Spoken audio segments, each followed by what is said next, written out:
It was a cold November morning in Washington, D.C., and Elon Musk was seated in his Tesla office, surrounded by walls of digital innovation. Blueprints for a new Mars colony hovered on holographic screens, and models of SpaceX rockets gleamed under the soft glow of futuristic lighting. His mind was entirely absorbed in designing a propulsion system that could shave months off interplanetary travel when his assistant, Claire, entered the room, her expression unusually serious. "Mr. Musk," she began, holding a phone tightly in her hand, "it's the White House. They need to speak with you.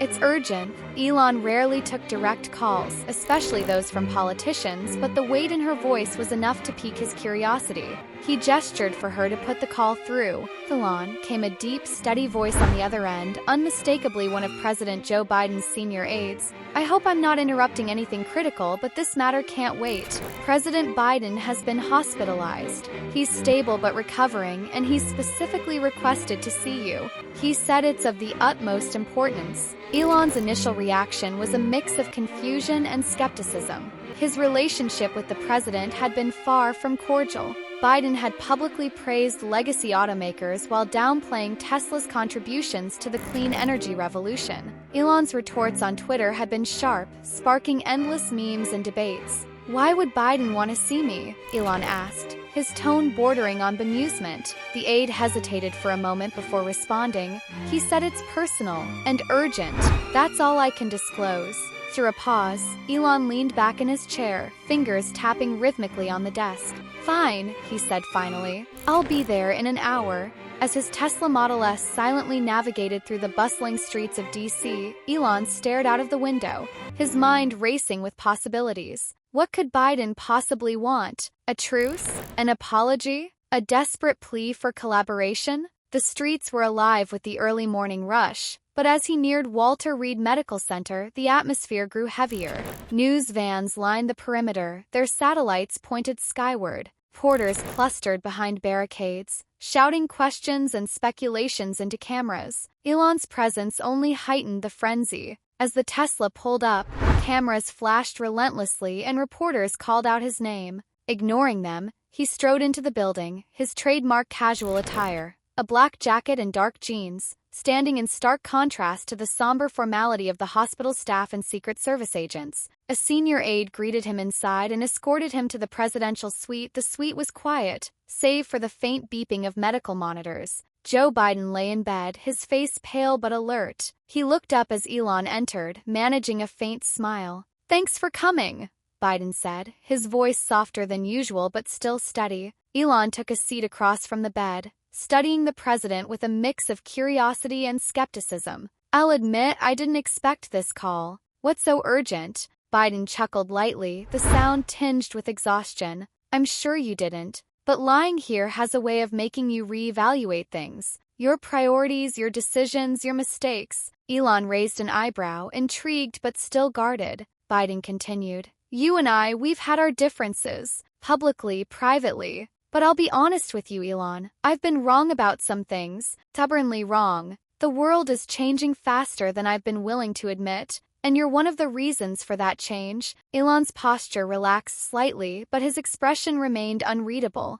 "And what do you want from me? Forgiveness? A partnership?" Biden shook his head. "I want insight. You see the future in ways I can't. Tell me, what am I missing? What should I be focusing on as a leader?" Elon leaned forward, his voice measured. "The U.S. government spends too much time propping up industries that are already obsolete. If you want this country to lead the future, you need to invest in AI, clean energy, space exploration, things that aren't just important, they're essential. Stop looking backward and start embracing what's ahead." Biden nodded, his gaze steady. "And how do we make that shift?" "By collaborating," Elon said simply. "Public and private sectors need to stop treating each other like adversaries. If we're going to solve the world's biggest problems, we need to work together." Their conversation was interrupted by a sudden, sharp knock on the door. Secret Service agents entered swiftly, their movements purposeful but tense. "Mr. President, we need to move you immediately,"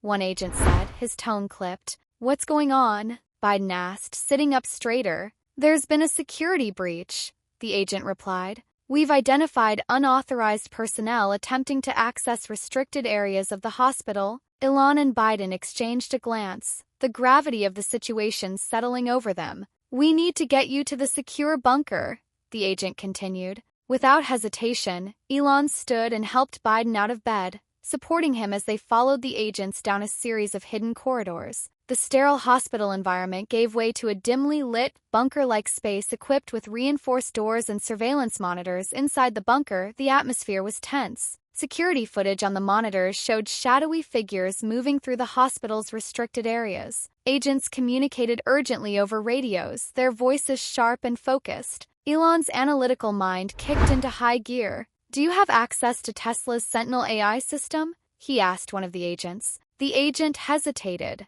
"We typically don't use external systems in classified situations." "Well, this isn't a typical situation," Elon replied, his tone firm. "Sentinel can analyze their movements and predict their next steps." Reluctantly, the agent handed him a secure tablet. Within moments, Elon had linked Sentinel to the hospital's security network. The AI quickly identified patterns in the intruder's movements, providing actionable insights that allowed the agents to intercept them before they could pose a greater threat. As the immediate danger passed, the bunker fell quiet. Biden sat in a chair, visibly fatigued but composed. He looked at Elon with newfound respect. "You didn't have to step in like that," Biden said. "But you did." "Why?" Elon shrugged. "When there's a problem, you solve it. That's how I'm wired." Biden chuckled softly, shaking his head. "Maybe I've underestimated you." "And maybe I've underestimated you," Elon replied, a faint smile tugging at his lips. The next day, the two leaders held a press conference. While the details of the security breach remained classified, they used the opportunity to announce a groundbreaking initiative,